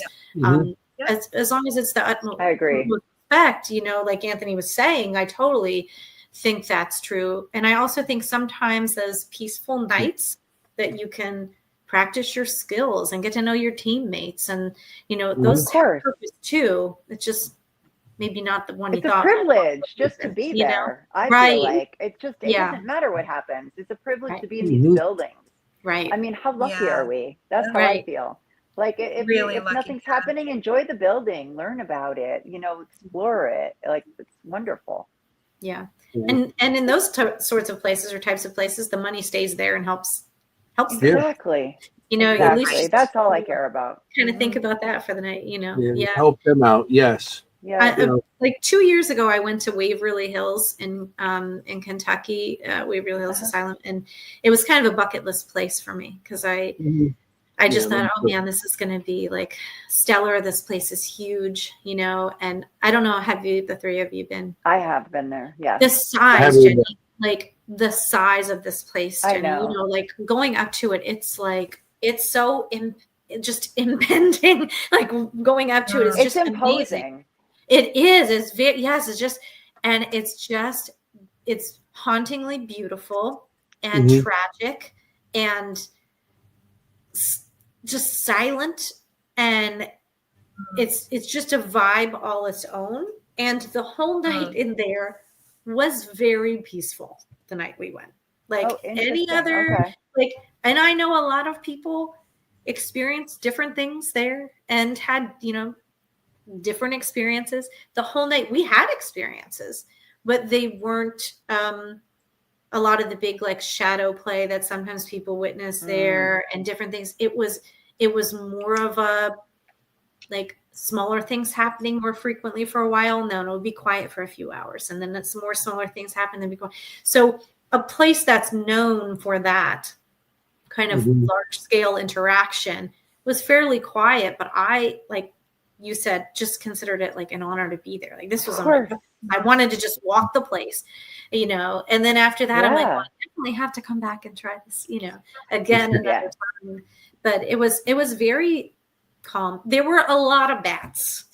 Like I always, like my friends, I'm incredibly short. And my rule for investigating is I'm never first. I'm always in the middle. I'm never first or last. I'm always in the middle. We're walking through these places. But my tall friends, I love it when there's bats. I love it. Man. Like, oh, got hit. Bats. I'm tall. Yeah. Oh. I'm tall. And I've gotten hit. I wouldn't do that to you. I've gotten hit so many times with bats. Like, because I'm always the tall one. But Kim is a veterinarian, so she's always like, "You're all getting rabies, but I'm not." Oh yeah, I'm like, if you see an animal, let me know, because this is like my one and only superpower here. I am vaccinated. Like I can save you. I'm vaccinated. She's like, I'm not getting rabies. You guys are. Oh. It was so funny. Oh, you would have liked it, Kim. I always get hit. Always get hit with bats. I'm like, oh, why is it me? This one time at West Virginia State Penitentiary, Moundsville Penitentiary. I've been there with bats. Yes, that's a fantastic place with each time intense interaction there. Each time for me, it's a very fascinating place. But the last time I was there, we were coming through, and I was asked to come along with the team who were coming through. And one of the people in the team like stops me, and he puts his arm out and he like shines his flashlight around. He's like, "Did you hear that?" And I was like, "Yeah." And he's like, "I don't know what that is." I can't say his name. He'd be embarrassed. And I was like, I'll tell you what it is. He goes, "What do you think it is?" I was like, "It's a raccoon is what it is." And he's like, no, it's not a raccoon. We're in, no, it's not in here. We're in here. Like there's walls and we're in the hallways. And I was like, "It's a raccoon. Come on. Central Pennsylvania, it's a raccoon." And he's like, no, it's not a raccoon. And I'm like, let's just look around a little bit. And he's like shining his flashlight. There is this baby raccoon clinging to the wall of the inside of West Virginia State Penitentiary. And I was like, I feel so bad for that thing. I don't know how it miraculously appeared. There were no windows there. I don't know how but it was clinging for dear life. And I was like, okay, let's just, let's keep going, Mom. We'll come get it, or it will find its way out, but like it was too hard to help it. So, but it was funny because I will never let him live that down. Like, "Do you see raccoons on your next investigation?" And he's like, "Kelly, you're not even funny." It was don't you watch horror movies? It's always the cat. Right. With the bats, I learned on it with the bats that they can interfere with your cameras. Yes. And I was at Burlington Prison, and I had my DVR cameras all over the place. I had down there the CC camera, and I just heard like clicking. I'm like, what the? And all of a sudden it went, and the soldier, I'm like, what was that? And then later on, I seen, because you got it's a dark area, but you got the light on, got the night vision, and you see the bats flying around. I'm like, wow, I didn't realize, because they got that, how they fly with the clicking and everything. It actually made my camera like, the lines to it. Like, oh, that's pretty cool. And that's good to learn, because as investigators, everything you're trying to get, and you're trying to debunk everything you got, and something like that, it's like something you know now, and you can pass on to other people too. But that's right. It's interesting because people see that and they go, "Oh, the ghosts are interfering." No, it's a bat. Sometimes, that's another thing. When we're out there, people don't realize that it could be just nature. From we were up in Newburgh, upstate New York, and we were hearing a baby crying. So we got this baby crying, and then I looked up there. There's red foxes up there, and the female, when they're in heat, they sound like babies crying. Mm-hmm. And this place has red foxes all over the place. So not everything is paranormal. It could be nature, natural, that's interfering, animal-wise, or just a lightning storm, whatever. But not everything is haunted, and not everything is evidence. That's one thing. That's a lot of people have to learn nowadays. That's why I like when you get the SS group, that you could teach them that, But everybody now, it's like, oh, like I said before, an orb in the air or something, and it's like, it's a demon. And everything's a demon. I love that. But people want ratings and stuff. That's why they say the word demon. Of course. But I've sent people out there have to learn to debunk things, or just to see it's a natural thing. Not everything is paranormal. And even I like to think that outside. I'm sorry. Kim, I like to think that little raccoon was like, "Oh my God, thank God you're here. Did you see that chair move?" He's like, "Get me out of here." He's like, you see that shadow on the wall? Did you see that? Anyway, I've been cooking on that. It's only you. The raccoon on the wall goes, "Oh, it's just you. You scared me. I thought it was a ghost." I mean, it was so cute. Yeah. It was so cute. But yeah, I think too, with the if you're going outside and taking pictures, just a heat signature of things. I mean, I've seen heat signatures of like, okay, you're walking through the woods and you step in a little mouse scurries or a bunny. That flash also looks suspicious, but I just joke that like for seeing dead people, I'm one of the most analytical investigators you're ever going to meet, because I'm going to be like, oh no, that's this, that's this, because you have to think that way. And as humans, we try to calm ourselves by thinking that way anyhow. But I think with the technology and like the sensitivity of the technology, it's just amazing, because you kind of, it allows you to see beyond, of course, what you can normally see as a human, and then you do wonder. So that is good, but I think we have to know how to use the equipment too. I think sometimes people get equipment and you go open-minded. Yeah, and you go open-minded with no, everything's haunted. No, going open-minded. You learn your equipment and you try to have a control area, so have no effects from outside. Contamination. So that's control areas. It's very important, and it's not science, but it's something that we learn as investigation. And I guess it has to take time for you to learn it, going through the years of experience. Right. Because there's a lot of new people out there. Everything is haunted. Everything. You hear a light goes on on a piece of equipment or something. The bells and whistles. And everybody, it's no, just look at that. Even if you get an EVP and something like that, we try to, find, it's like. Right. It's Anthony's stomach. Yeah. Growling. Yeah. It's Anthony's stomach. Give him some cannoli. You hear that squeaking? It's Anthony's thinking. The wheels going around his head.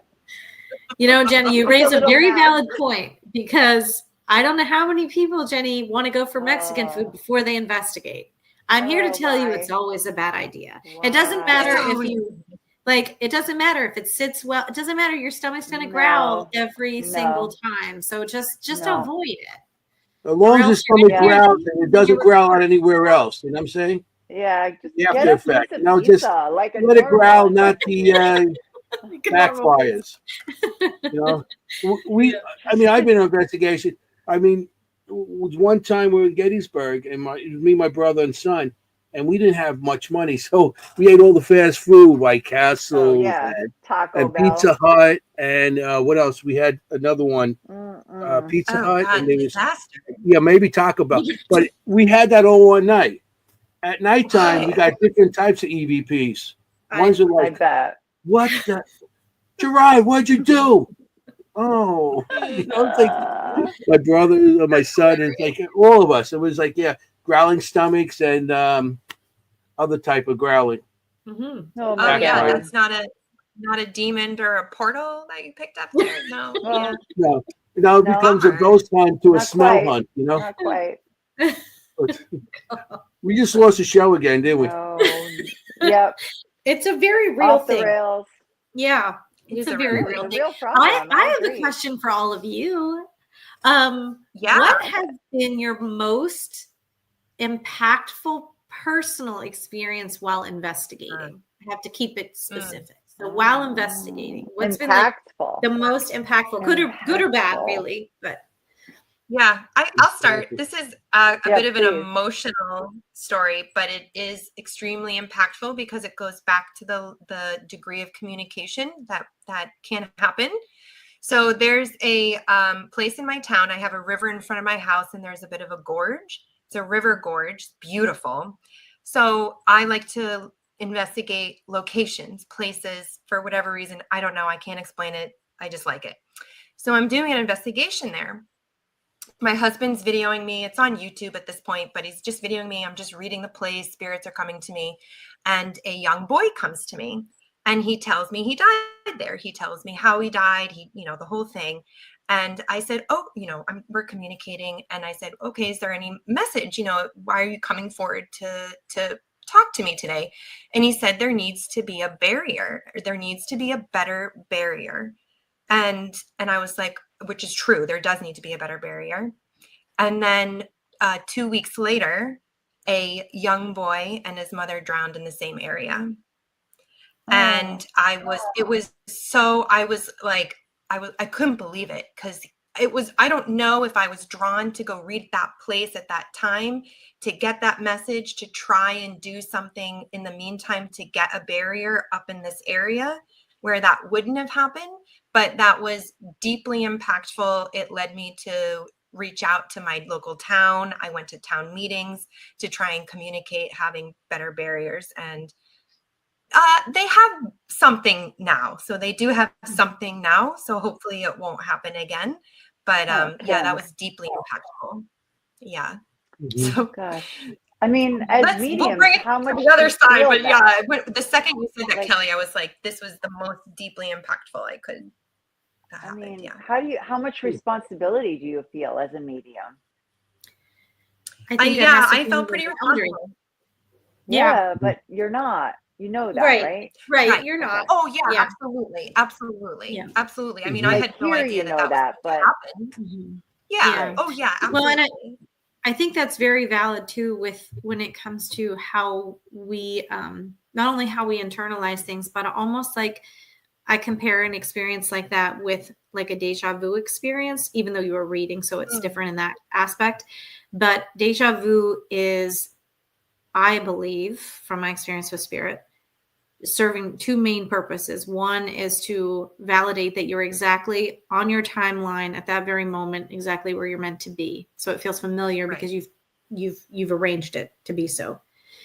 And two, cool. if you are a person who leads with their emotion, which in that moment you were connecting emotionally with that boy, when you're leading with that emotion, it sends the same stress signals to your brain when you have that as a deja vu experience or during your reading experience, so that when that actually happens, when that event actually happens, there's a small part of your brain, because it's already been tripped, you already knew. So you may have heard that news when you were in the middle of doing something, and it would have made you really emotional or upset. And this time you were communicating, so you had it that way. Or if someone has a deja vu experience, you've already had that same stress signal tripped. So you can look at it from a different perspective when the moment actually happens.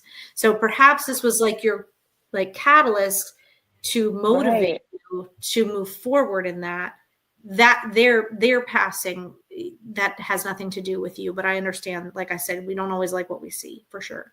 But that could have been his way of communicating with you, and you feeling that familiar experience as, I now need to take steps of this, because this is exactly the validation of what he was saying was happening. So I understand that. I totally get what you're saying. I totally get what you're saying. But actually, the young boy I was communicating with who passed was another spirit who died there. Yeah. And he gave me the dates he died. So it was like this young boy who had already died there in 1996. That was like seeing something. Yeah, it's the time of it is so interesting. But I agree. Absolutely, Kelly. Thank you. Yeah, it's very, very, very, I mean, I'm sorry you had to have that experience, but what a very validating experience for that spirit to have been able to feel comfortable to share that with you and know that you will take the steps to move forward with that. Yeah. So it's really beautiful too. Yeah. And right. Yeah. And as we are mediums communicating, I mean, we are communicating with spirit, and often there's messages of why they're still there.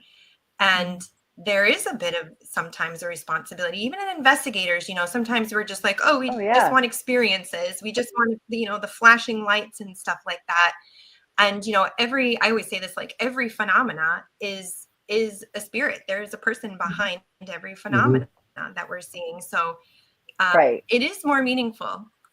And I think we're getting to that state now where it's more, like kindred spirits, things like that. We're getting more to kind of that, like, it's a person kind of idea. Right. It's not a K2 meter. It's a person. Right. Yeah. Well, it's my so experience remember.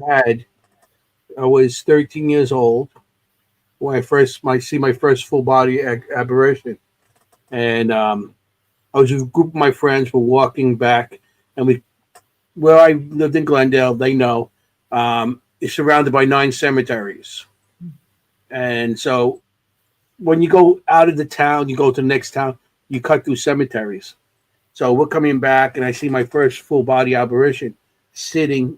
She was actually praying over graves, which I found out later were children graves. They all died during 1918 during the flu, influenza, whatever they had that then. And it freaked me out. So I went home and I had a dream that I had to go back to the cemetery that night. Not that night, but the following night. And I went back. I told some friends I went back with them.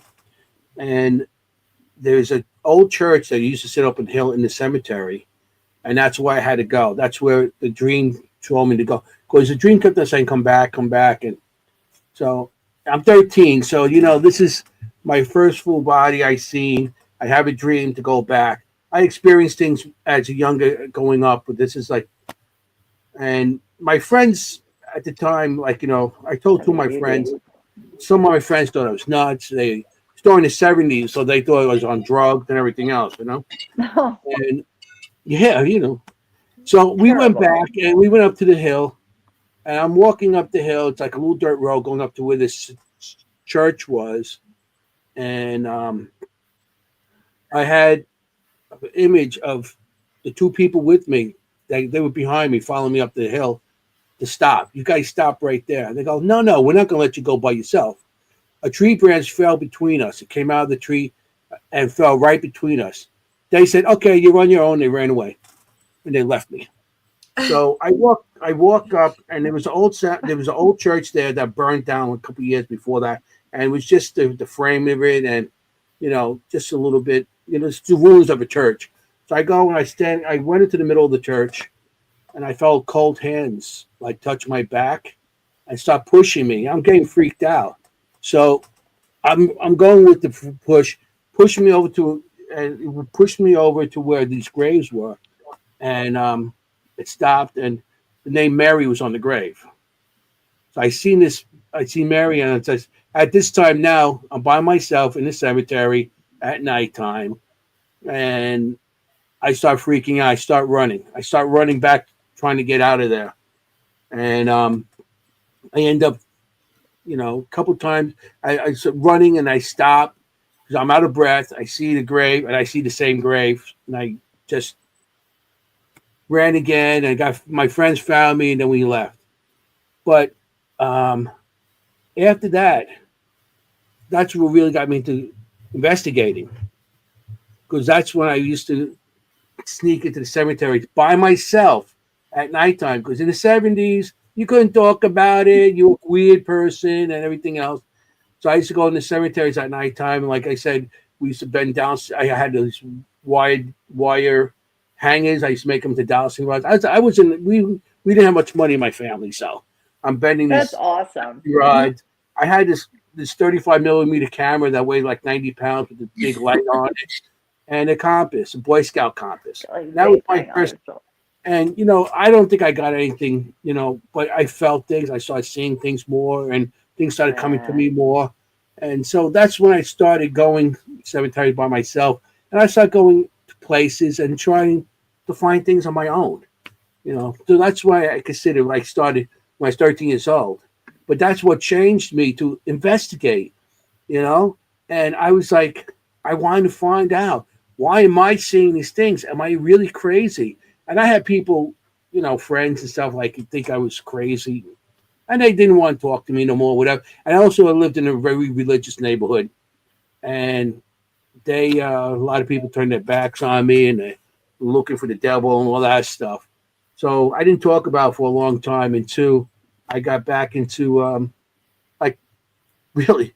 I started my team in 1996 because I started seeing Shadowlands. It was what do you call it? A page that was on the computer. I just first got my computer in 1996. So the first thing I did was I type in ghost, and then I started. That's when Shadowland come on. And I started seeing people actually looking for ghosts and stuff like that. This is pretty cool, And I did it all the time by myself. So I started my team in 1996, Seekers Club of the Paranormal. And like they know, there's only 3 of us on the team, me, myself, and I. Nobody wanted to do anything with me.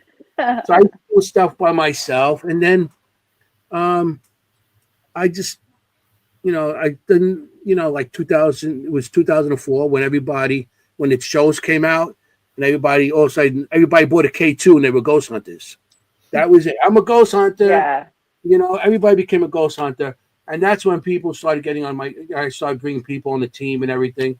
And, I'm still doing it to this day, investigating. But it was that moment where I seen that first full body apparition, and I had to go back to that cemetery and have that experience to actually, to this day, I'm still doing it, you're still looking for answers and still trying to see why'd you come to me? But there was a reason, because now look what I'm doing now, So I feel that was most important time in any of my investigation. Well, it wasn't even an investigation back then, but it's, just experiences. But yeah, it was that's what changed me to doing all this. So that's my story, and we're gonna stick to it, Jenny. I don't know how I'm going to follow those two. I mean, she's got this poor, I know Kim had a great. I felt good going after Kim. I was like oh wow. And I'm not a medium or a sensitive, and I am that person with the K2 meter. No, but no. So for me, I like when you have people actually there, and because you must feel this feeling, right? That you can connect to something happening at the location. And Kim and Anthony have been with me when we've done this. For example, we investigated a small theater near me. And people there that were there were like 100 years old. And we were trying to communicate with people they knew. So when we had voices on the recorder, we could say, hey, does this sound like Gary to you? Sounds, Kind of thing. See, I can't bridge that gap like you guys can. That was cool. So when I can, using equipment, they're like, oh Mm. my gosh, that's Joe, the librarian. I used to work with him, kind of thing. That to me is like so rewarding. I love that because I can't do what you do. So I have to use equipment to do it. And as they know, I'm very into the voices. I'm very much a voice person and investigating. I love my recorders. I love my voices. So I love when people light up when they hear that voice again. They're like, I know that person. It's George, the librarian. He used to work here. And what that must be like to hear his voice again live. It's mind blowing. I love that connection. And the other thing I'd say is on private investigations, like I love when they think it's this horrible man ghost who's terrorizing the family, and then you're like, it's actually grandma. It's grandma. Sort of thing. I love that when you can, when you can turn that around for someone who's terrified of the ghost in their house, and then they're like, does this sound like your mom? Yeah, that's my mom. Kind of thing. I love that. That's like, I got you the right answer. Right, making those connections. Absolutely. Yeah. And exactly. Flip wouldn't mind me sharing the story of his, but how amazing and talented he is with ITC work. So Flip does a lot of, he's just fantastic when it comes to that sort of work. And he absolutely, one of the places that he raves about and we investigated is the Shanley Hotel, of course, close to, not too far from all of you. So we were there several times. One time we all went as a group and he got some recordings, and then he had gone again and replayed some of the recordings from the other time that he'd gone, and he was friends with Sal, the man who ran the Shanley Hotel before he had passed. And actually captured his voice on audio and shared it with the new owners and who also knew him, and they were like, oh my gosh, his voice, so that communication that you do is so validating and creates those connections, and spirit knows what they can say that's going to be cool. Like, this is definitely this person. Right. Oh, Chris. Yeah. Okay. So true. You can tell him that, Chris. But it's just so fascinating. And even if it's not the same tone of voice, because again, it can be, but it's particular words or particular clues or intonation or pauses.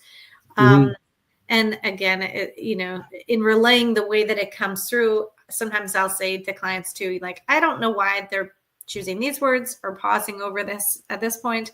And then it makes good sense to that person who is there. And that's who it's about. So, it's really neat for those connections when they can be made, and that validation of that communication. Yeah. So with Flip, we were there with Flip at one time, and he was asking, that's when Kelly first took over, and with Sal's room, he had his little apartment upstairs. That's before Kelly moved in and everything. And it was in there with me, Flip. I think my brother was there. Ron and Lourdes were there also. I think they were there that time too, yeah. And he asks, and he goes, Sal, if you're here, what did you call everybody? And it came out that way with his because he had a raspy voice. The guy smoked cigarette after cigarette. So he goes, family. And Flip was like, we all like, that sounded like him, because I knew Sal also. And, it was like, wow, it was like a little tear-jerking moment because, it was, you could hear it was his voice because he had that raspy type of voice. Family. So, it was really Anthony, I thought you were going to say about in Burlington Prison when we had your friend Joe. White Joe. Castle. I have a friend that passed. He was on my team. He was my right hand. Oh, so good. This was so good. It's killing me. Matter of fact, on the bottom, these are his bands. He passed away. Matter of fact, in March it was 4 years. Okay. But he had a bad heart. He had heart transplant and stuff like that. And what happened was his him and I were talking, and he was like, if either one of us go, we got to contact each other. We'll come and so I said, yeah, let's have a code word and stuff like that. And we came up with the word. Well, this was our favorite thing, White Castles. White Castle. It was a phrase. So it wasn't like, it's not like, that wasn't a one word thing. It was like 2 words. So it definitely pertains to us. Yeah. And it ended up that we're in Burlington Prison, and we're doing Ron and Lourdes were doing running the PDSA. The seance, the digital seance, and we're running that. And Ron knows because he came through also at Penhurst. Joe came through. So Ron asked, he goes, Joe, if you're here. I thought if it was you Ron or Joe, me. I said, Joe, you're here. Joe, if you're here. What's our code word? What's our word? And White Castle came up. Like White Castle, so clear. And Ron came goes, out on the digital seance. Ron, I know he's watching. He's he like, turned white. Like he was like, oh my God. Right out. White Castle. Like right Amazing. away. And I knew it was Joe because I said, Joe. And I said something else. He goes, F you. I said, that's Joe. Yeah. That's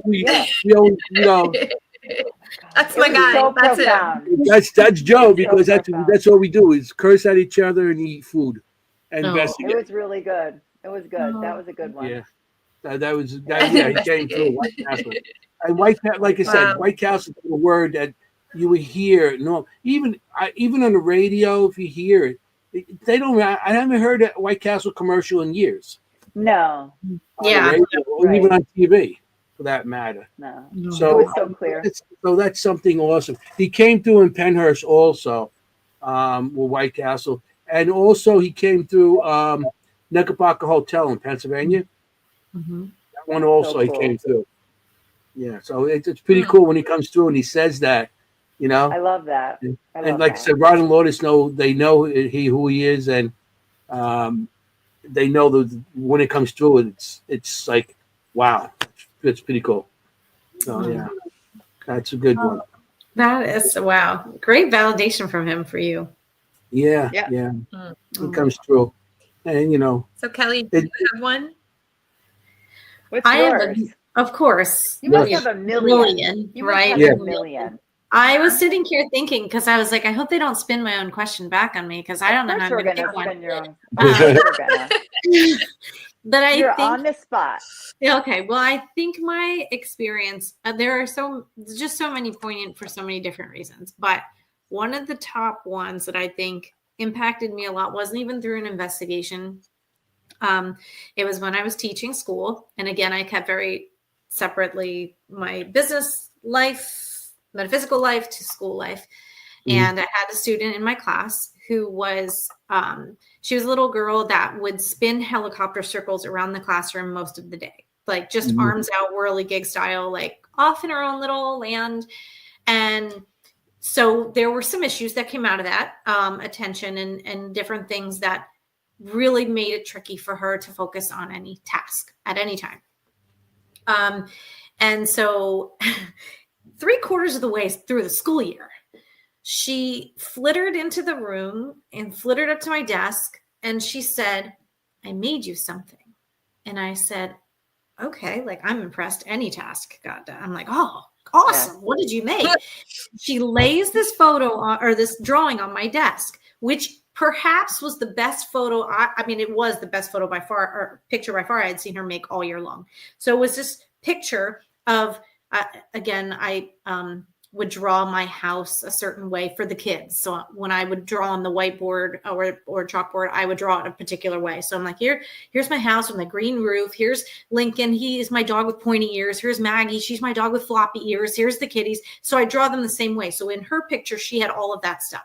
She's like, here's your house with the green roof. Here's Lincoln with his pointy ears. Here's Maggie with her floppy ears. And here are the beings that live with you. And I said, oh, again, I'm like playing stupid. She goes, said that word. Tell me more. She said the word beings. She goes, here are the beings that live with you. And I said, okay. Wow. And she goes, do you see how they're floating up in the air? Do you see how they have bubbles of light on their heads? Do you see how they're floating towards the sky?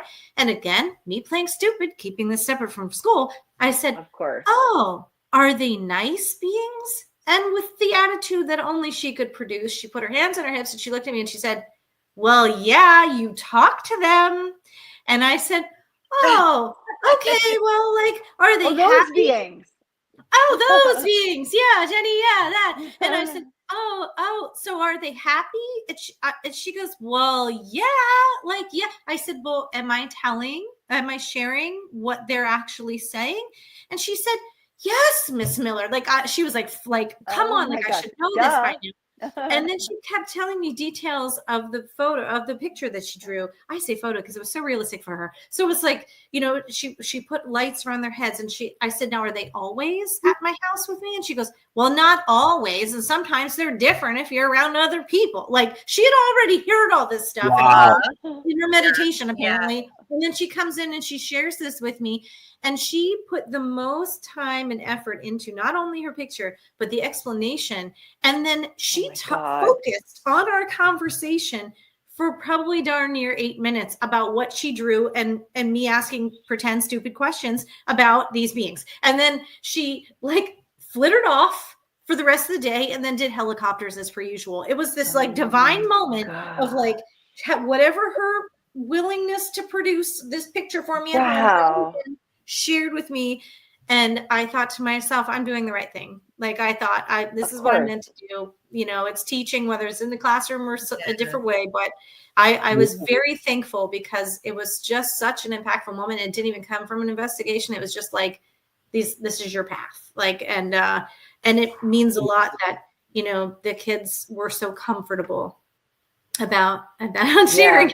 Yeah, I was impressed too, Mary Beth. I didn't think she would ever, like, she just focused so hard on this. And I actually took a picture of the paper. I kept the paper somewhere, but I wanted to make sure I had a copy. So I took a picture of it with my phone, and I still have it on my phone because it's just a moment that, to me, I won't forget, because those you know, kids don't have the filter that adults have. And so I know that she's relaying to me exactly whatever came to her. And I was very thankful for that. So it kind of was very validating and impactful to me in a different way, but only on the edge of the paranormal, I guess. That's awesome. Okay, you find everybody there. Yeah. You got somebody, you got a child there that's open to it because they're not close to it like a lot of parents, like a lot of adults get because of everything going on in her life, you know. And she was open to it, and she just laid it out for you. Time. Does she have time would stop? Yeah. Does she have? Did she ever do anything else like that? Like, does she have the abilities? Like, I think she definitely. Yeah, I think she was very sensitive. I had some kids that were very sensitive over the course of time. You know, of course, the one right at the last year, you know, seeing things crawl out of her wall. Like, they would tell me about what they would dream. They would talk about how they'd see their grandparents in their room at night. Like, no conversations did I ever start, but they would talk about it. They'd say, you know, about their pet that passed away. And then all of a sudden they saw them laying at the foot of the bed again, but they knew that they had died. And it's all very kids speak, but they had lots of experiences. I had a couple different holistic healing spaces throughout my time before I just kind of transitioned mostly to readings. But there was one client who came, and she'd dropped something off at my space. She literally came in, handed me whatever it was at the time, and left, and got back in the car. And her son had come with her in the car. And she said, "You'll never believe what my son just said to me." And I said, okay, again, hadn't interacted with him. He just came along. She said, "We got in the car and he said, 'Mommy, is that the lady who talks to angels?' And she said, 'I never once told him what I saw you for, what you did. I never once talked anything about it.' And she said, 'Do you think that that's what, you know, she does?' And he said, 'Yeah, she does it good. She does it right,' or something like that." And again, it was that validation of like, okay, thanks, universe. Like, I didn't ever have a conversation with that person about that. But kids know, they just know, you know. And there was another little boy who was just like, staring at the back of the friend's head that was in front of him in line. And he was just like tilting his head down and he was staring. And I just walked up to him, another little like whirligig in the classroom. And I walked up to him and I said, "What are you doing?" And he said, "I'm reading his mind." And I said, well, Yes. I read, he goes, I said, "I read minds too, you know." He goes, "I know, let's go to phys ed." And he was back in it. Like, it was just like it never happened. Oh my God. So there were so many like cool moments that was very, I very love it. And it was like, you know, I'm aside, reading let his alone mind. spirit interaction and things, but the kids were they just don't have the filter. And it's so beautiful. And it's beautiful when, you know, their parents are open and ask them questions, because I think that's thankfully a really great side effect of the now time frame versus growing up, you know, before you didn't have as much open-mindedness to those possibilities. But you know, I think the best thing is just to ask questions. Like, if you have a kid that is sensitive in your life, just ask questions. And when they time out, you time out. Don't push. Just they'll come back with more. You know, they'll come back with more. So. In Gettysburg, I always have somebody come on the table with kids, and they tell me what they see and everything. And I listen to them, and, you know, and the parents sometimes like rolling their eyes and stuff like that. And I always say, don't dismiss it. Don't dismiss it. Just talk to them about it. And, you know, that's all you could do. You know, you can't take, you know, with the parents, you can't just tell them what to do. Just give a suggestion and, you know, just work with the kid. And drawing pictures too. You know, drawing is really a great idea. Really big, because also a lot of the times too, it allows them kind of a focus for that. Sometimes it's through symbols. So sometimes it's through particular shapes or colors or whatnot, until they get a little older, and then maybe it takes some more shape and form. But allowing them to get it out in one way or another, even if they can't vocalize it, you know. Yeah, that's another question I get, because, you know, I do the spirit art, and that's what I do. I draw the spirits, and they question that too.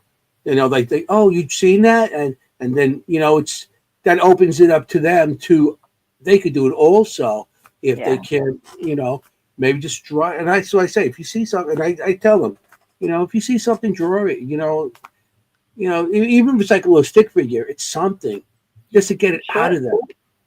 You know, so that's awesome. Yeah, we're coming to the end of the show soon. I really think that's our natural, normal state. Yeah, it is. I think all of this that we experience is actually really available, and we're just shutting it off. But I really think it's all available, and I think that's our natural state. So yeah, beautiful story. I believe it's all available also. I believe everybody has a bit of it. You know, everybody has a little bit of you know, you know, mediumship, or it's just like in your mind, some people just shut it off because they're scared of it, or they're just religion that don't believe in it, or they're just ignorant. They don't want to be bothered by it, and they think, oh, why should I? Why? You know, those are the people like they shut down. But sometimes, I know I've been on a job where people make fun of me about doing what I do, and you know, and those are the people with the best stories. They get you by yourself, and a group of people that are making fun of you. But then, because being an electrician in the city, you know, you with groups of people, they're like, and they always make a comment. But then when they're by yourself, you know, my grandfather came to me the night he died. Right. And I'm like, you're making fun of me, but I don't make fun. I just let them, you know, tell me their story. Yeah. But those are the people with the best stories sometimes. And you open their mind. Yeah. You open their mind. Like exactly. Hearing, you know, about you and what you do, or the experiences you've had, has allowed them to feel comfortable. And it gets it off their chest too. Yeah. Some people actually say that I feel better now, you know, that somebody's actually listening to me. Right. You know, I always try to talk to people. I don't stop talking, you know that. Unless you three are around, then I have to sit there and listen to you guys. Doesn't. Yeah. Well, yeah, that's true. So Kelly, how can people find you? Yes. How can they find you and your services? Put it in the chat. Shout it out. Oh, well, thanks. Yeah, the easiest way currently is through Facebook, the Maven Medium on Facebook, and Instagram. Both of those places, you can send me a direct message. It is only me answering your messages on both of those platforms. It does give other ways to get in touch with me. You can email me if you want, themavenmedium@gmail.com. I have themavenmedium.com as my website, and you can send me a message through that. I'm revamping it currently, so it's kind of minimal, but it is up. So you can send me a message that way too. But any of those platforms, I also am on YouTube, and Keith and I host our show, Talkin' Tech Paranormal. Currently, we're taking a little hiatus due to his health issues and trying to get that worked out first. But you can find Talkin' Tech Paranormal on Facebook, YouTube, Instagram, any of the major platforms, but you can search for the Maven Medium pretty much anywhere and you'll get to me. So, well, I loved tonight so much. Oh, and I honestly think that I learned so much. And I feel like from now on in our show, we should call it the Kelly question and ask everyone their most impactful experience. I thought that was so wonderful that we should just honor you in our future shows and ask that question. Oh, you're so sweet. Really, I just love hearing about you all too. So I'm so thankful that you'd have me on, and it went so fast. Oh my gosh, it went so fast. It did go too fast. It went too we fast. could talk all night to you. Yeah, well, it's a 2-hour mark, so we have to end the show, which I don't want to, but I know we'll get in trouble. We'll get in trouble. Yeah, thank you, Kelly, and thanks everyone for joining again tonight. Thank you so much. Thanks, everybody. Yeah, thank you, everybody, for showing up and being part of the audience. Thank you, Kelly. I'm so happy that I bumped into you in Hanover and got you actually. Come on. And made you come on. You're coming on. You know? He's like, he did and I mean, we got a couple good people. We got a bunch of people from Hanover, but yeah, I'm just glad that you came, and I got in touch with you, and here we are. So we got to actually end the show because we're going in overtime, and none of us get paid overtime nowadays. So I just want to thank everybody in the audience, Kelly, thank you Kim, and Jenny. Everyone, thank everybody, the whole world, for coming on, watching us. And I just want to tell everybody, you guys want to go on investigations, you got to be safe. You want to look for ghosts. You don't want to be a ghost. Hey, forget about it. Ciao, familia. Good night. Bye, everybody. Good night. Bye-bye. Hey, how you doing?